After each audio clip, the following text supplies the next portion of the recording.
Boy, if fishing laydowns were a pattern, we'd be in luck today, wouldn't we? Right now, not a pattern. So I'm fishing Falls Lake, and the fish are on the beds. I'm on my way to a creek, a little cove. I'm going to try to find some bedding bass there.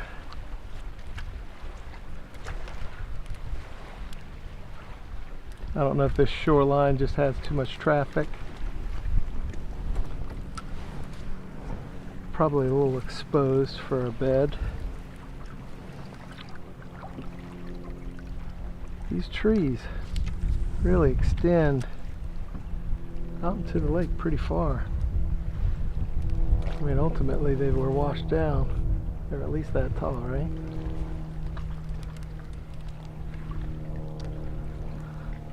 You can tell this bank has eroded through the years.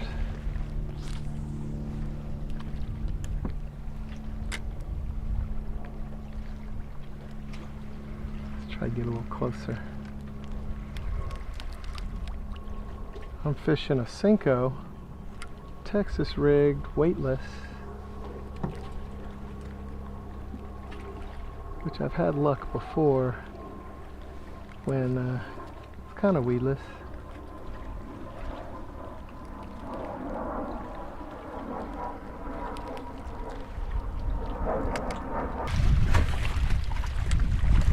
Go under this tree a little bit.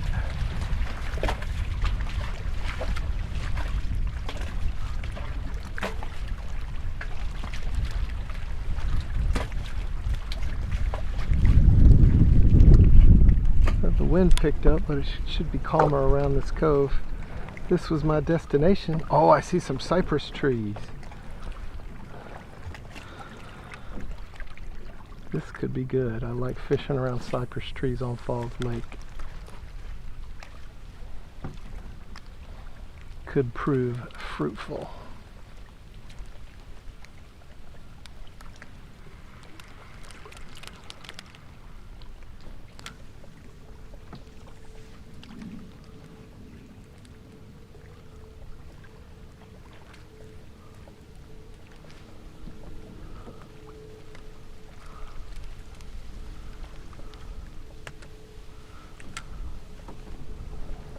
Oh man, some bass boats already back there.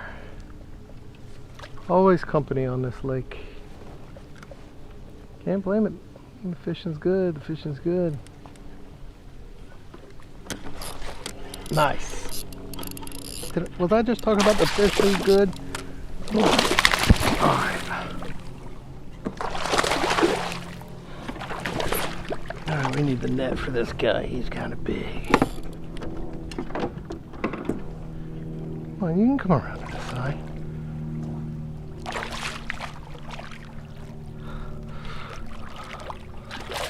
Don't you throw that worm. Thank you. Wow. You're fatty. Wet the hands first. Always wet the hands. Oh. Whew. All right. Let's get you off.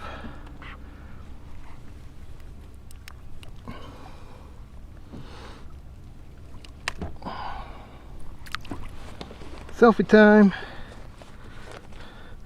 I have no idea how big you are. We're gonna find out. We brought the scales today. Well, let's smile for the camera. I got complaints about the fish. It was all about the fish. Me. Yeah, that's a nice one.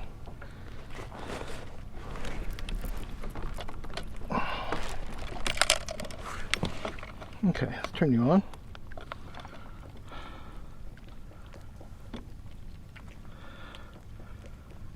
Four, 5. You would have scored really well in the tournament the other weekend. Thank you.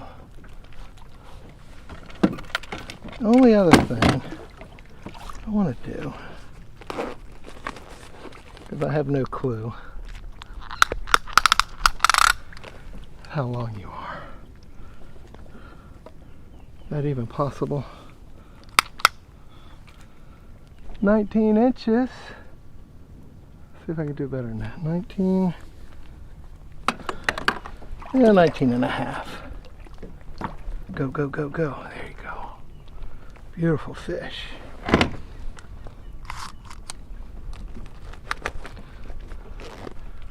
I'll take that.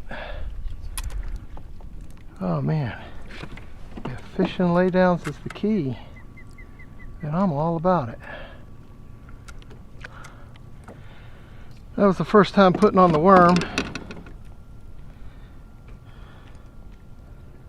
And it worked.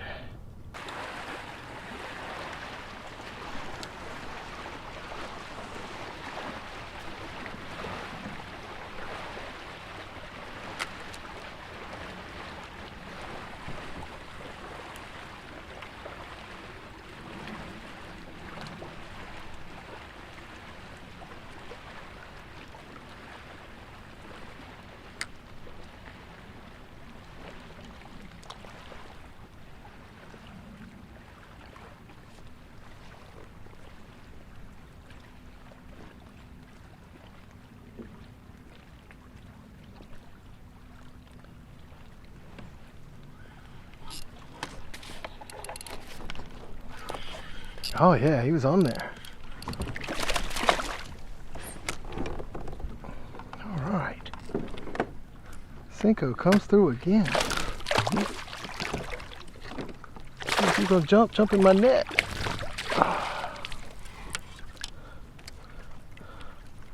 This one is not quite as big as the other one. Let's wet our hands.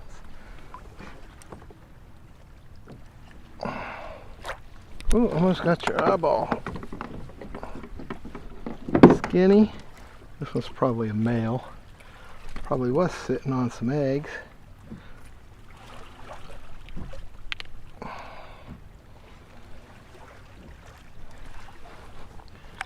Thank you for the fun. Get back to your eggs. Alright, we're on the pattern today. We're fishing laydowns with a beat up wacky worm because we caught a few fish on it. Gotta love a beat up wacky worm.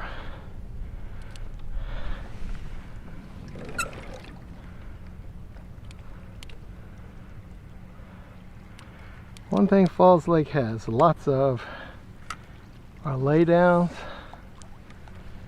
and cover for bass.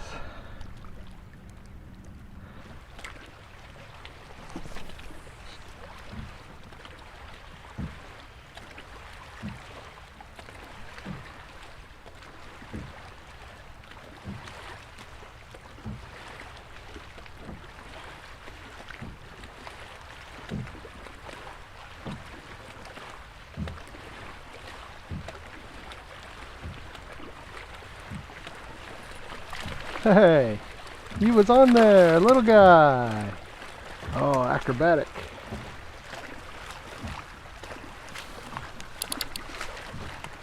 I thought that was a fishy spot.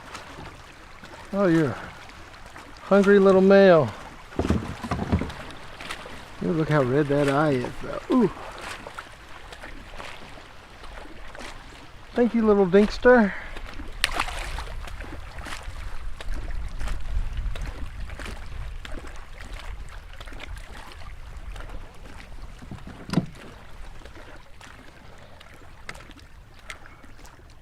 Do you have bigger friends? Do you have big friends?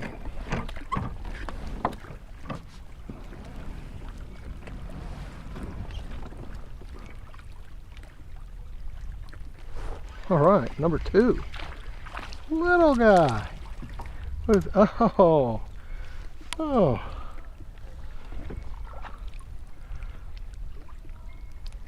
You, sir, are bait.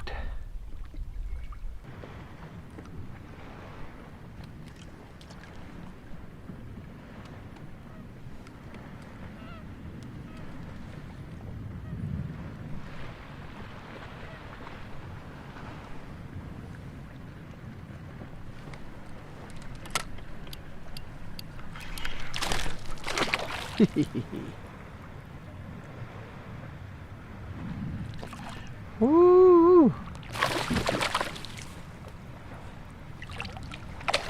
I'll get you off.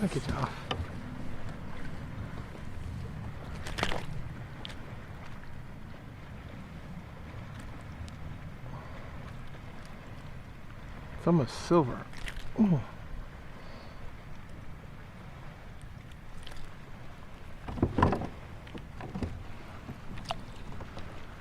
Well, you're about the same size as that other one. Skinny, streamlined. Not quite fat yet. But there, up against that tree.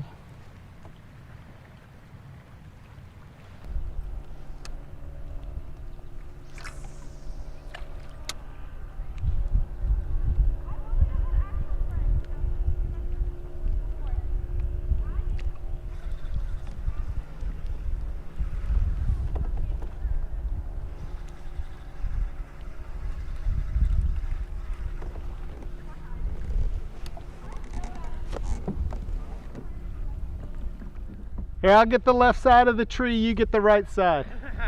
I'm playing around with crappie, but you're playing around with bass. Yes, sir. All right, good.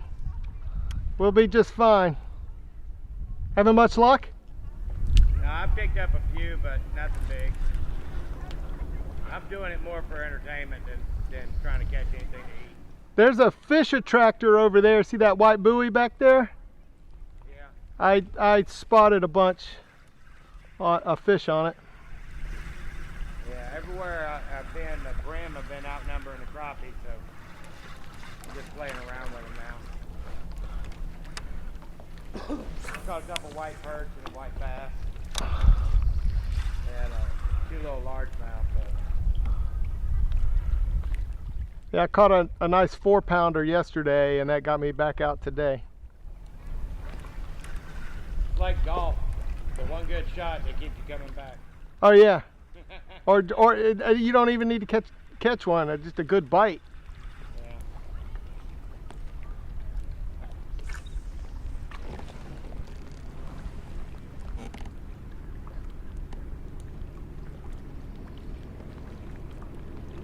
Yeah. I know where's the pockets, so I'm gonna try a little later. Once the sun gets a little more on the horizon, I should be able to pick up money. But I've been out here and found them off the point time to time that you catch two or three of them over a mountain high. And that's all I'm doing now.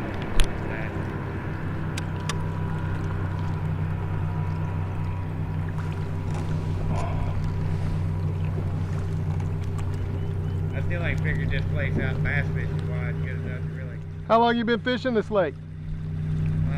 All in all, probably close to 15 years. And you still haven't figured it out? Every time I get something figured out, it turns off a couple months later. That's funny. I got a mental checklist, running should be all the time. And you just can't rely on it. I've had tournaments where I've weighed in 25 pounds, and I've had other tournaments where I walked away with not a damn bite. So. Okay, I don't feel so bad. I've really just started fishing this lake. I've lived in the area for 3 years. A while ago, I lived further away, but my kids were younger and I didn't fish it much. And this summer, I'm going to make a go of it. I watched the tournament last weekend. Yeah. Came out. What were they here Saturday? So I didn't want to mix it up with them on Saturday. I came out Sunday and I started catching them because I was watching what they were doing. Yeah. And that's what I kind of ended up doing yesterday too. Well, they ain't doing much different than what I normally do. Yeah. Throwing the same colors. That's what I kind of thought, you know. The key is with them is, like, we'll go by a laydown like this, make 3 or 4 casts on it. Oh, they do 20 or 30. They do 20 or 30. Yeah. And they just beat it. They don't give up. That if there's anything there, it's gonna bite. Yeah. And I just don't have the patience for it. I fished tournaments for a while, and I was doing really well in a small club that I was in. Mm-hmm. And I come out here one big tournament day where there's one of those 120 boats in a tournament, and I boated 17 pounds. I didn't crack the top 50. You know, and just watching them weigh in 8 and 10 pounders, you know, left and right, it was like, where the hell are you finding all these big fish at?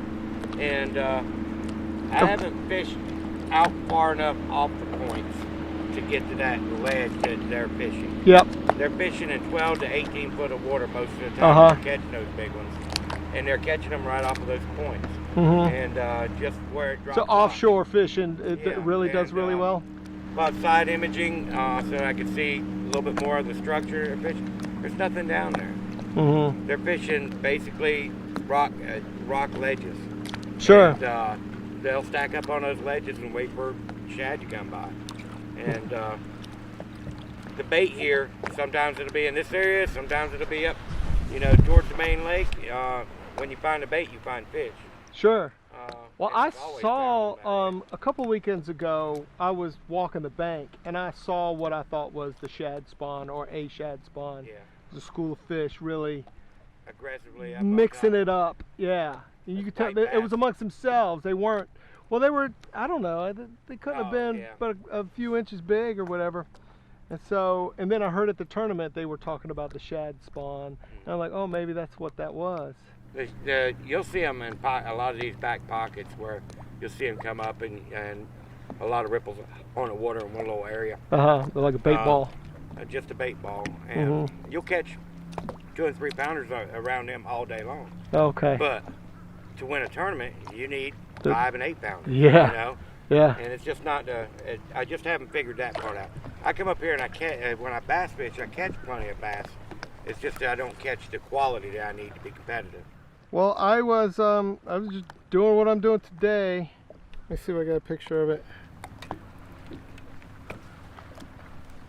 I don't know if you can see it from where you're at. Yeah, I can see it. Yeah. They that was a fun. I fish buckhorn in the summertime, and I've got it narrowed down to a certain time window, and it's hot as blazes out there when I go. But I fish the ledges out there, and that's what taught me to fish a little bit better than the ledges here. But there's so much more water here than up there. I've gotten 7 bass over 9 pounds up there, and I've not broke the 10-pound mark yet. I've got 25 over 7, roughly, out of that place. And I've caught a couple 7s out of here, but it was just oddball, you know, catch one fish that day, you know, and yeah, but it counted. Made up for it, didn't it? It made up for a lot of it, but when you want to get on a consistent bite of bigger fish, it's just very hard to do it. Well, I'll tell you what, man. There's a ton of small fish out there. This lake gets pounded too. Yeah. I mean, a lot of people out here because it's fun. Every bay that you go into, somebody's already been in it 3 times that day. Yeah. You know. Yeah. So, watermelon red's what I found most of my bites on. Where? It's sort of like your green pumpkin right there with the chartreuse tail. Watermelon red, dip tail chartreuse. I always catch stuff on that. Spinner baits, late fall, rattle traps late fall and early spring. Caught a couple nice ones off of chatterbaits. Yeah. Probably 2 or 3 weeks ago. For some reason, I've never had that much luck with a chatterbait. I don't know if I either work it too slow or too fast or I don't know. I just never have had. 2 or 3 weeks ago, it was like pre-spawn, and it was a different kind of a bite. And I was fishing down by the dam because I live really close there. I could practically walk to the dam, and I'd seen somebody's YouTube video that they had gone along some riprap. I'm like, I'll go try chatterbait along the riprap, and sure enough. Yeah, I've caught quite a bit cranking the riprap on this lake. With square bills and deep divers around. What I think was so interesting about the tournament is the guy who won this lake was flipping frogs up at the north end. Yeah. I mean, he just stayed in one area too. Yeah. He just worked it like all day. There's a road bed up there that I go to from time to time. When you find them in there, there's like a little channel that's 7 foot deep, and the road bed's only like 3.5 foot deep on top of it. So it's just got a little channel in it. It's probably about 2 boat widths wide. But they'll stack up on that channel from time to time, and then it's like one right after another. A lot of fun. And 2.5, 3 pounds just wearing them out. but I've never caught a big one out of it. So it's not that I gave up on it. I just spend time looking. Sure, sure. You know, the potential in here to catch a 12-pounder. Well, that's why I got this bait right here, but I don't fish it much. Yeah. That's my biggest problem. If I was real serious about it, that's all I'd fish with, right? Yeah, Because it's my bait. That's confidence. You know, you got confidence in the bait to throw it. I know. And I don't have any confidence in. You know, one of the guys said if you want to catch a big one, a Carolina rig with about 1 ounce to 1.25 ounces or 1.5 ounces weight, and as big a green worm as you could throw. So I went out and got these big old 12 or 14-inch Deep Creek lure, gourd green. You know, just stunk like crazy, and I threw that thing until my arm just was hurting, and I never caught a single bass on it. Yeah, but, I mean, but because people had always told me that that's what they're catching them on out here, and I've talked to several individuals. The watermelon red, green pumpkin with salt and pepper flakes. That's all they talk about catching these big ones on. And I never have caught a big one off of them. I caught a hell of a big one on black and red culprit 10-inch red shad. I've caught a couple big ones off of that here. I think I had that in my bag somewhere. But it's hit or miss. I hear red's a really good spring color, like a month ago color. Like all the way up until, I say up into almost May. When the water's this clear, it's not very good. But you get that spring algae bloom, and it tends to work. You call this clear? This is actually pretty damn clear for this place. It's you know, when you go up inside the creek, the bank, I was going up the Horse Creek. It might be muddier up there, maybe. Yeah, maybe. But there's a lot of structure here, but it's all shallow. And most of your big bass don't go shallow except for during spawn or when they're chasing bait up shallow. It's the only time you see them there. Well, I guess we're in the right place. You know. Yeah. You're doing the right thing. Yeah. It's a tough fishery. It can be. I really get frustrated when I come up here because I can light them up a week before a tournament and just know I'm going to go hammer them, and I don't do damn it. You know, and I run and run and run trying to find areas where other people have not beat the hell out of. And yeah, good luck, right? Yeah, there's so much local traffic, tournament traffic, people walking through the woods left and right, deciding to take a swim. Yeah. You know, it's a lot here to deal with, but there's enough water that you can hunt around and find stuff. Yeah, I think that around this point right here, if I'm not mistaken, this is that one big creek. This is Horse Creek. Yeah. That's where I was headed. On the right-hand side, they got a little branch. The first little branch off, it's got a V basically. And I've been back in there and seen spawning bass like that big. Oh, just really? In there, just spawning. And I come out to the front edge of it. I'm crappie fishing. And I come out to the front edge of it and caught a crappie about that big one day, and lit up the white bass in that same area. And then I was like, okay, I found a good spot, and it's turned off ever since. I've never caught it. Have you? Are there a pickerel in here? Back in the shallows. Because I got a topwater bite yesterday that, like, if it was a decent bass, he wouldn't have just swiped at it. He would have just crushed it.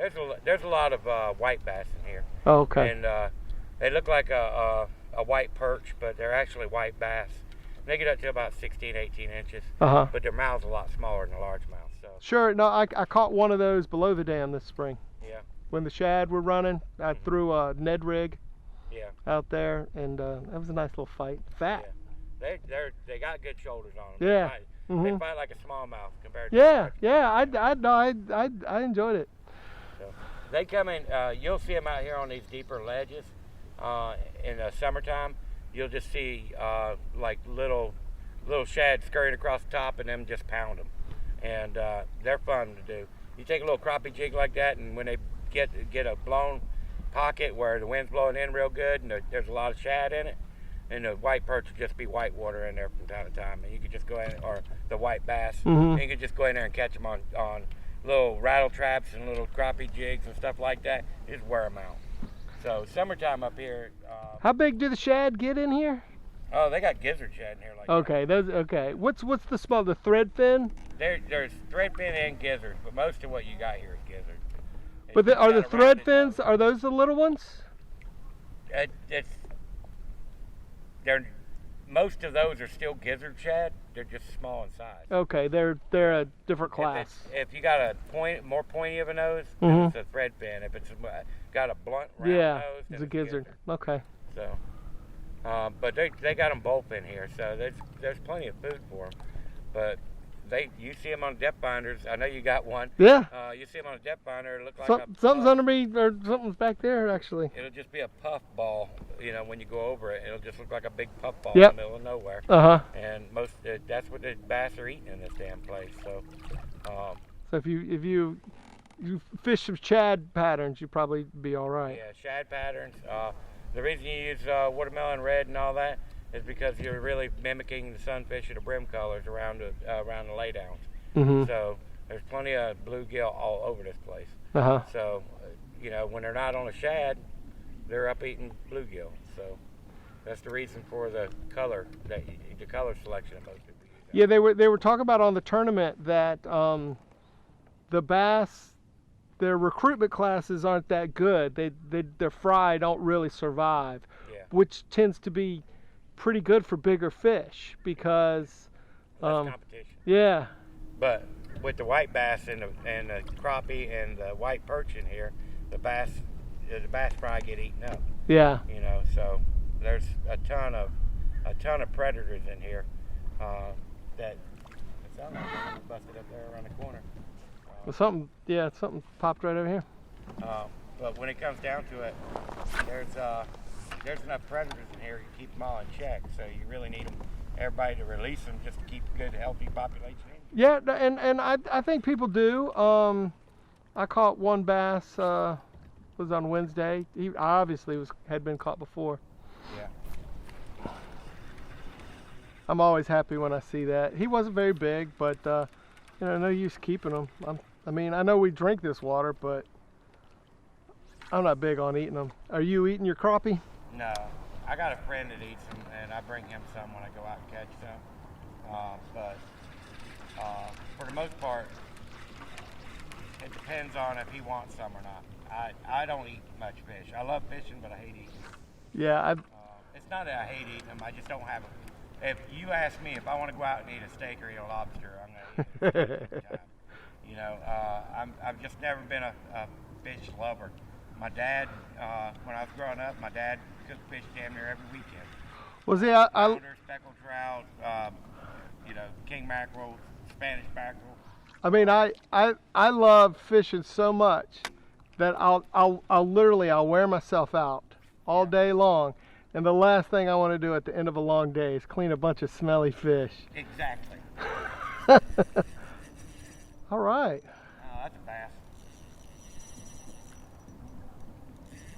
Let's see what you got. This is a little bitty crappie jig, so in 4-pound test. Hey, you know what? This is a good sport right here.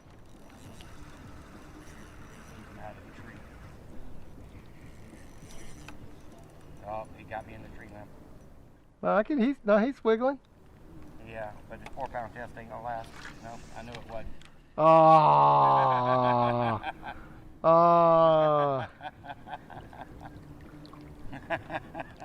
That was a monster, man. That was that 10-pounder you were looking for. Was. I had no chance around the trees.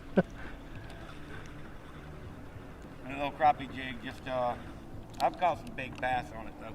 I've caught some 5-pounders on crappie jigs. So I'm not that could have been either a good sized bass or a catfish. He knew where he was going though. They're smart like that.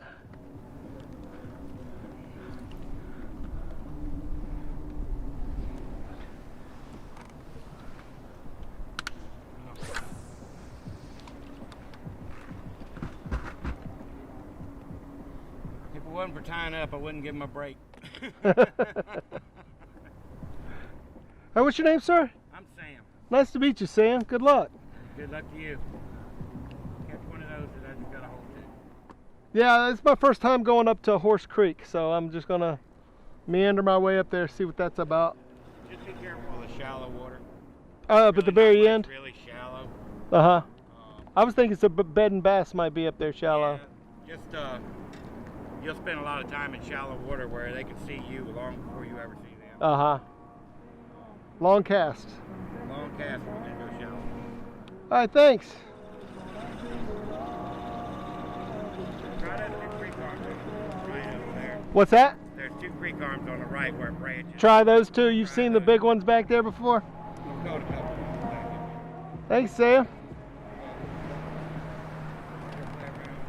Over at, they're gonna go up to, what is it, Lower Bark?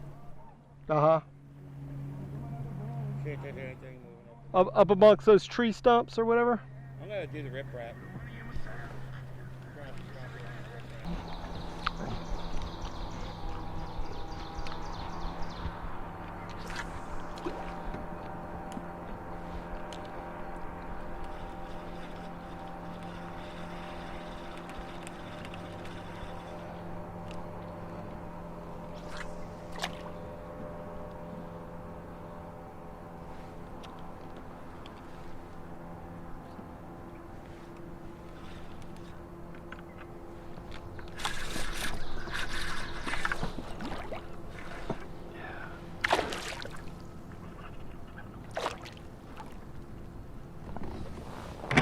You were in a good spot, buddy. Woo! Barely got you though. Got you in a funky place.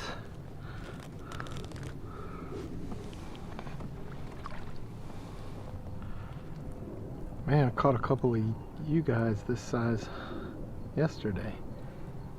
Pretty. Oh, you've been caught before. Look at that. Well, thanks for the catch and release.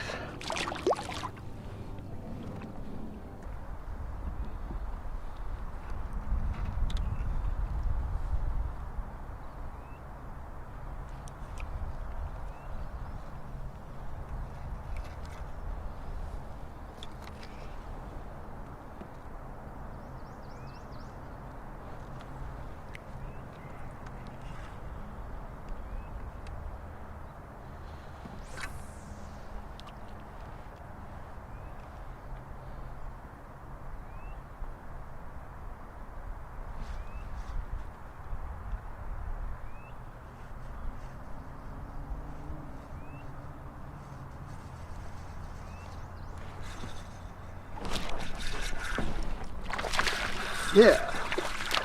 All right.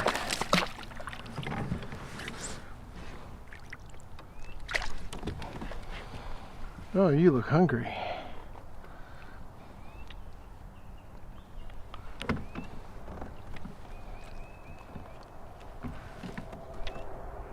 You're right where I thought you might be. Good for you, man. Skinny little thing, looks like the osprey almost got you. Watch yourself out there.